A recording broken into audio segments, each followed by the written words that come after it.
गुरुजनों को प्रणाम। और बच्चों, आप सभी का भी भारी धन्यवाद, आपने मेरे सभी साथियों को इतने ध्यान से सुना।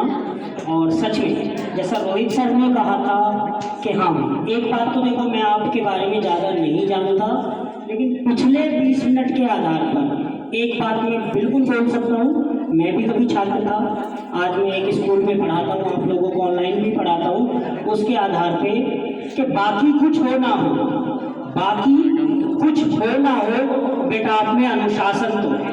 और उस अनुशासन के लिए, आपके इस संयम के लिए मैं चाहूँगा कि आप सब भी और सभी गुरुजन, स्कूल के गुरुजन भी, आरडब्ल्यू टीम भी, एक बार आप सब के लिए आप भी बेटा एक बार तालियां जरूर।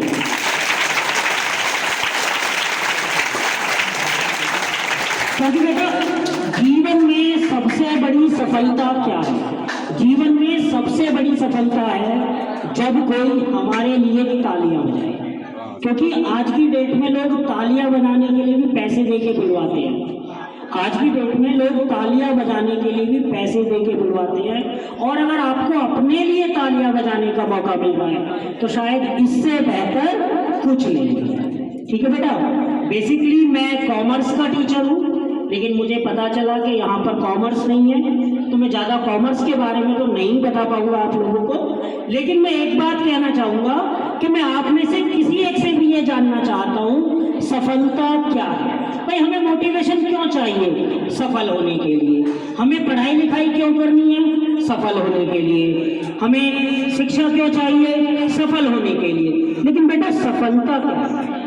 जिसको इंग्लिश में सक्सेस बोला जाता है, हमारी भारतीय भाषाओं में सफलता बोला जाता है। कोई भी बताएगा सफलता क्या है? कब एक व्यक्ति सफल हो सकता है? कब आप ये कहेंगे सर अगर ऐसा हो जाए तो मैं अपने जीवन में सफल हो जाऊंगा या मैं अपने जीवन में सफल हो जाऊंगी? बेटा कोई भी एक विद्यार्थी, मैं किसी की तरफ पॉइंट करके नहीं पूछ रहा, आप में से कोई भी एक, छोटे बड़े कोई भी बच्चे जो बता सके सर मेरे हिसाब से ये सफलता है। बेटा कोई भी एक बालिका, मेरे लिए आप सभी समान हैं। और मैं सच में मानता हूँ बेटा बेटी एक समान है, इसलिए मैं ये भेद नहीं कर रहा, मैं बच्चे शब्द बोलता हूँ। बच्चे कोई भी आप में से कोई भी एक नहीं, किसी दूसरे का नाम मत लो, किसी दूसरे का नाम मत लो। जिस दिन आपने दूसरे का नाम लेकर अपना हाथ उठाना शुरू कर दिया, समझ लो आप सफलता की पहली सीढ़ी चढ़ गए। क्यों? क्योंकि अभी मैम ने कहा था, मैम से पहले अमित सर ने कहा था कॉन्फिडेंस, आत्मविश्वास। आत्मविश्वास अर्थात अपने पर विश्वास। तो बेटा याद रखो, आप पर विश्वास सबसे पहले आप करोगे, तब मैं आप पर विश्वास कर पाऊंगा। अगर मुझे ये लगता है कि इस बच्चे पर खुद को विश्वास नहीं है, ये बच्चा खुद पर विश्वास नहीं कर पा रहा, तो बेटा ना माता पिता भरोसा करेंगे, ना अध्यापक भरोसा करेंगे, ना पास पड़ोसी भरोसा करेंगे। और वो भरोसा पता कैसे चलेगा?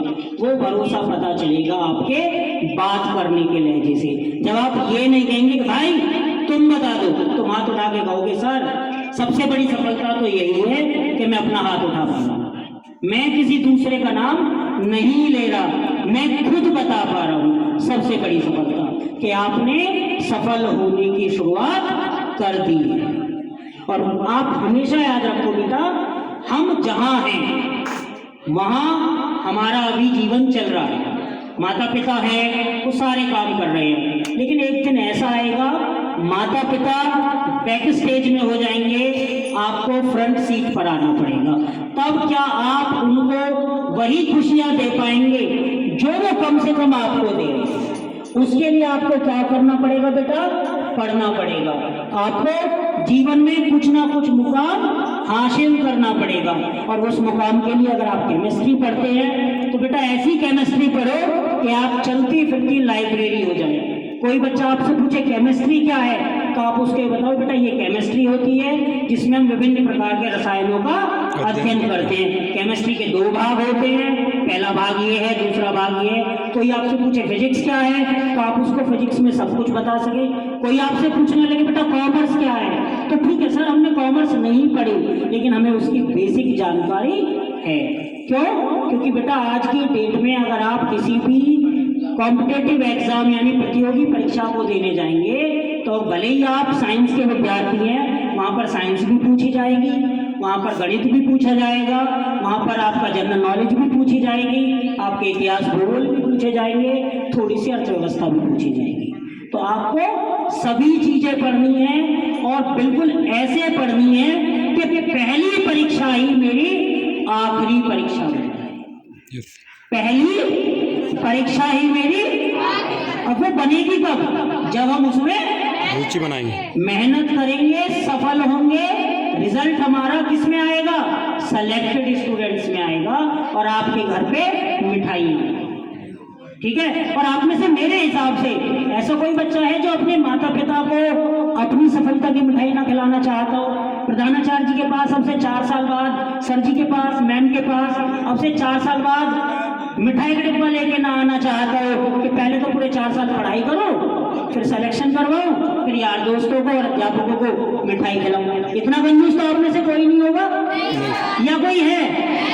बेटा अगर कोई हो तो RW क्लासेस के थ्रू मुझे मैसेज कर देना, मैं मिठाई भिजवा दूंगा, लेकिन सफल जरूर हो जाना।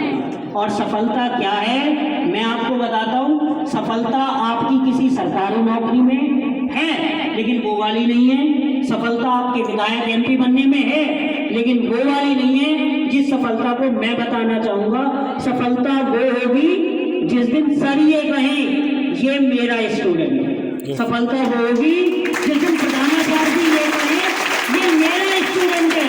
सफलता वो होगी जिस दिन दोनों आदरणीय मैम ये कहें इस बच्ची को मैंने 9th में, 10th में, 12th में पढ़ाया था, इस बच्चे को मैंने तब पढ़ाया था। बेटा माँ बाप तो खुशियाँ मनाएंगे ही मनाएंगे, ठीक है, पड़ोसी भी खुशियाँ मनाएंगे, मिठाई खाने तो सब आएंगे, लेकिन सफलता वो होगी जब आप में से कोई एक मुझे मैसेज करेगा, सर आप उस दिन आए थे, अविनाश सर आप उस दिन आए थे, रोहित सर आप उस दिन आए थे, आपने हमें कुछ पॉजिटिव बताया, हमने आपकी बात को सोचा, हमारे समझ में आया और हम आपके बताए रास्ते पर, अपने आदरणीय अध्यापकों के बताए रास्ते पर चलते रहे, अपनी मंजिल को पा लिया और आज हम इस लायक हैं कि हम आपको ये सूचित कर पा रहे हैं कि गुरुजी मेरा सिलेक्शन हो गया।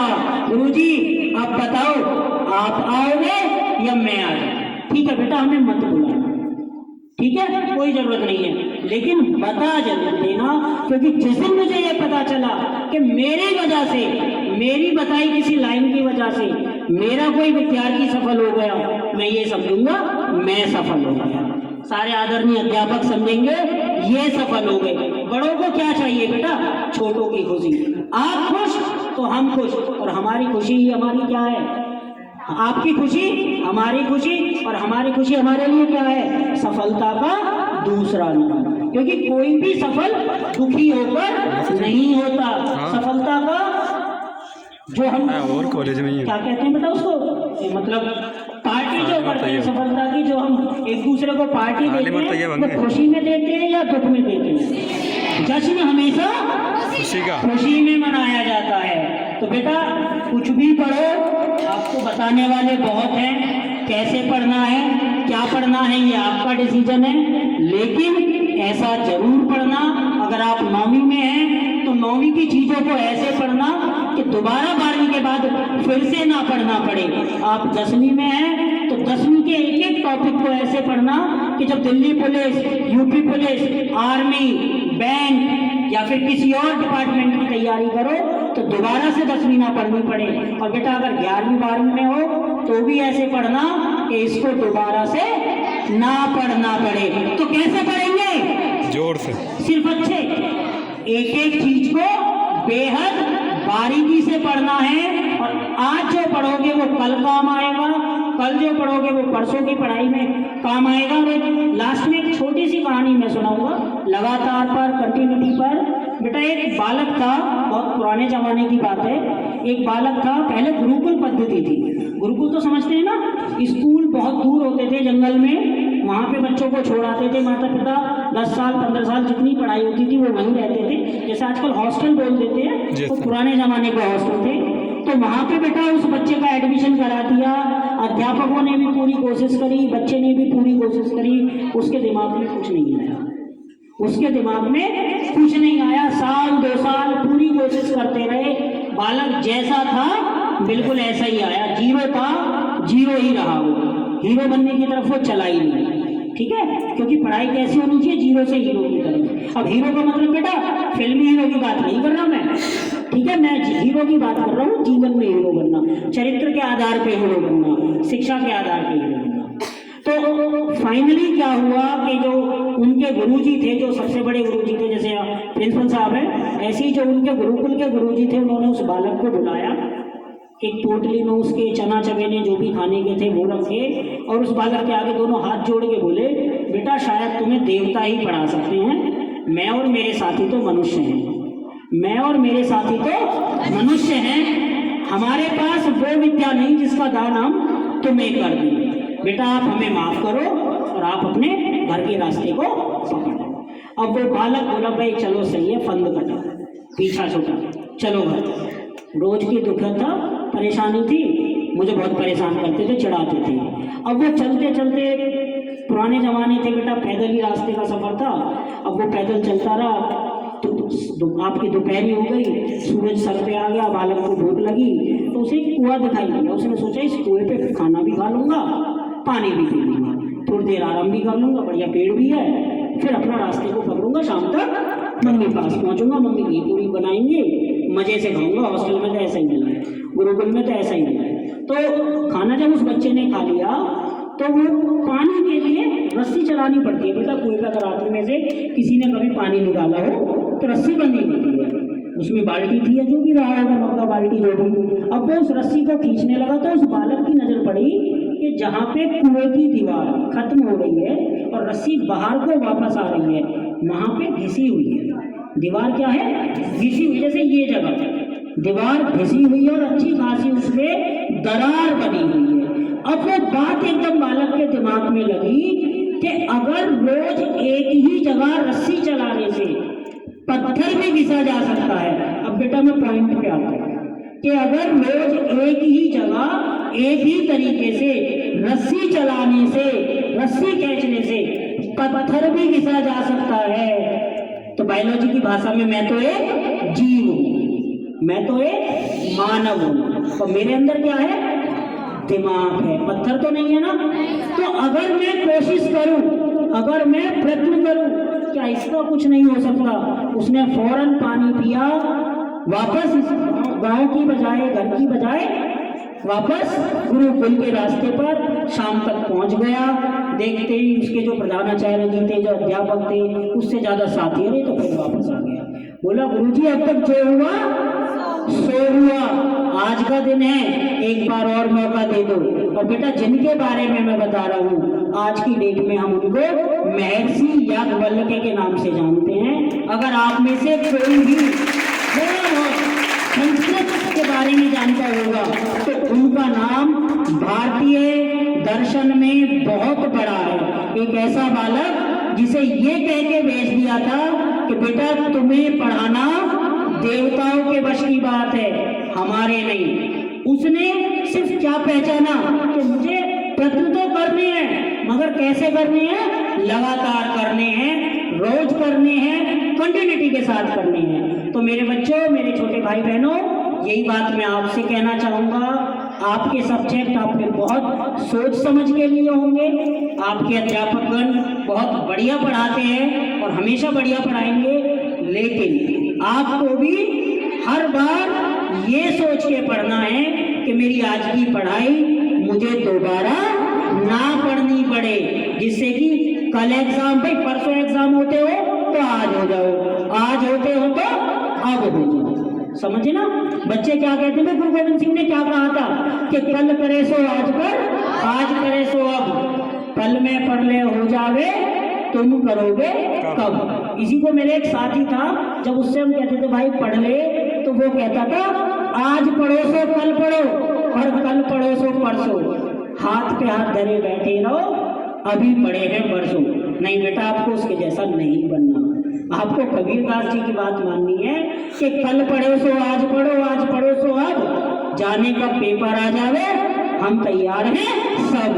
तो आपको बेटा तैयार रहना है, कभी भी एग्जाम हो जाए, 15 फरवरी से, 15 जनवरी से, 15 दिसंबर से, 15 नवंबर से या 15 अक्टूबर से? सर हमें टेंशन नहीं है। क्यों? क्योंकि we are always ready, we are damn prepared, हम बिल्कुल तैयार। और बेटा उसका सिर्फ एक ही फॉर्मूला है, रोज पढ़ना, नियम से पढ़ना।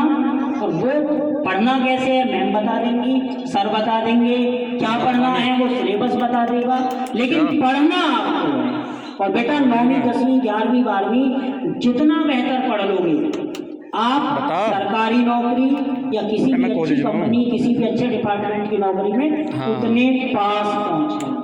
क्योंकि 12वीं के बाद दोबारा से 9वीं का पढ़ना बेटा अच्छा चुपर नहीं हो पाता। और यही हमारी RWA क्लासेस को शुरू करने का सबसे बड़ा उद्देश्य है कि बच्चे को 9वीं 10वीं से ये बता दिया जाए कैसे पढ़ना है, क्या पढ़ना है। और पढ़ने का काम तो बेटा आपको ही करना है। मैं आपको ऑनलाइन कॉमर्स पढ़ा सकता हूँ, मैम आपको क्लास में पढ़ा सकती हैं, सर आपको कभी कभी क्लास में पढ़ा देंगे, हो सकता है सर आप रेगुलर क्लासेस भी लेते हो सब्जेक्ट की, सर आपको पढ़ा सकते हैं। लेकिन बेटा याद रखना पढ़ना आपको ही है। हम आपसे पूछेंगे बेटा समझ में आ गया, तो तभी कहना जब आ गया। अगर आपने एक बार कह दिया ना जी सर, तो बेटा हम ये सोचेंगे आपको सच में आ गया। क्यों? क्योंकि हम ये मानते हैं हमारे सारे विद्यार्थी सच्चे भी हैं और अच्छे भी हैं। लेकिन आप हैं ये आपको साबित करना है। कक्षा 12, कक्षा 10, कक्षा 9, कक्षा 11 या आप अगर छोटी क्लास वाला भी कोई बेटा बेटी है यहाँ पर, बेटा हर क्लास में टॉपर ना बनो मगर टॉपरों के सर का दर्द जरूर बन जाओ कि आपकी वजह से टॉपर 2 घंटे फालतू पढ़े, कि अगर मैं 2 घंटे कम पढ़ी तो ये फर्स्ट आ जाएगा, अगर मैं 1 घंटे कम पढ़ी तो वो फर्स्ट आ जाएगी। मत बनो टॉपर, लेकिन टॉपर के सर में दर्द तो कर सकते हो ना। और अगर आपने ऐसा भी कर लिया तो भी बेटा आपकी नैया बहुत अच्छे तरीके से पार हो जाएगी। तो वायदा है सभी का, सभी का वायदा है। कैसे पढ़ेंगे? रोज पढ़ेंगे। ठीक है बेटा, बस यही कहना था, यही समझाना था। और बाकी अब मैं ये चाहूँगा प्रधानाचार्य जी आए और हमें भी थोड़ा सा अपने ज्ञान के प्रकाश से लाभान्वित करें।